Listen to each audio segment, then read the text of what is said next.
प्रेम अगर सच्चा हो तो देर भले लगे, पर भगवान उसे जरूर सुनते हैं। गोकुल में एक सुंदर मोर रहता था जो श्री कृष्ण का परम भक्त था। वह दिन रात एक ही इच्छा रखता था, बस एक बार अपने सांवरे के चरणों का स्पर्श मिले। उसने एक युक्ति सोची और हर दिन श्री कृष्ण के द्वार पर जाकर बैठ जाता। जब भी श्री कृष्ण बाहर निकलते वह अपनी मधुर आवाज में गाता, मेरा कोई ना सहारा बिना तेरे, गोपाल सांवरिया मेरे। दिन बीतते गए, सप्ताह बीत गए, महीनों का समय निकल गया, यहाँ तक कि एक पूरा वर्ष बीत गया, पर कृष्ण ने कभी उस मोर की ओर ध्यान नहीं दिया। एक दिन निराश होकर मोर की आंखों से आंसू झरने लगे। उसी समय एक चंचल मैना वहां से गुजरी और यह दृश्य देखकर ठिठक गई। वह बोली, हे मोर, कृष्ण के द्वार पर कोई रो रहा है, यह तो आश्चर्य की बात है। जब उसने मोर से कारण पूछा तो मोर ने दुखी स्वर में कहा, 1 साल से इस छलिए को रिंझा रहा हूं, पर इसने आज तक मुझे पानी तक नहीं दिया।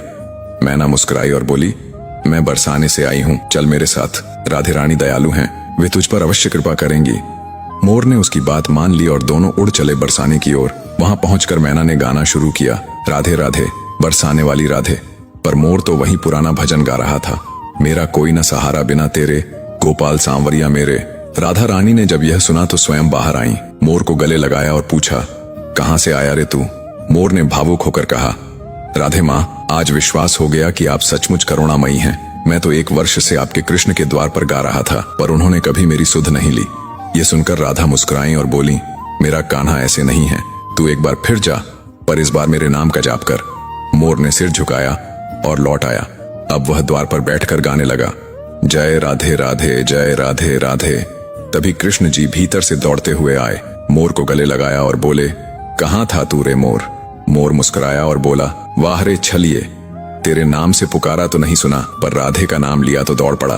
कृष्ण हंसे और बोले, यह तेरा सौभाग्य है कि तूने राधा का नाम लिया, इसलिए मैं तुझे वर देता हूँ, जब तक यह सृष्टि रहेगी तेरे पंख मेरे मुकुट की शोभा बनकर सदा मेरे साथ रहेंगे, और जो भी राधा का नाम लेगा वह सदा मेरे हृदय के निकट रहेगा।